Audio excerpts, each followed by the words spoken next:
Մայիսի 9-ն է, երկար տարիներ մենք նշում ենք որպես եռատոն, հիմա ցավոք սրտի իրավիճակը մի փոքր փոխվել է, մի փոքր մեղմ ենք ձևակերպում եւ հիմա նշում ենք հաղթանակի հայրենական մեծ պատերազմում հաղթանակի 80-ամյակը, դա տոն է, որը մենք պարտավոր ենք նշել, բացի ամեն ինչից, որովհետև 100 հազարավոր հայեր են մասնակցել, նաև Արցախը հայեր են մասնակցել, բազմաթիվ մարշալներ, գեներալներ, հիշատակը պետքա վառ պահենք, բայց նաև մեր սրտում պահելով այն միտքը, որ ինչ-որ մի օր մենք մեր եռատոնը ինչ-որ մի ֆորմատով կվերականգնենք, այսօրվա այս գեղեցիկ միջոցառումը հենց դրան է նվիրված, հենց այդ խորհուրդը ունի։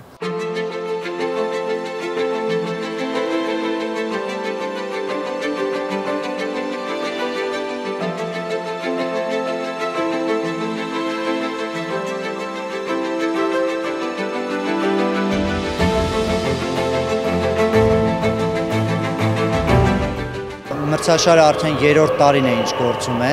այս տարի ավելի մեծ շուկով ենք կազմակերպել եւ ինքներդ տեսնում եք երեխաների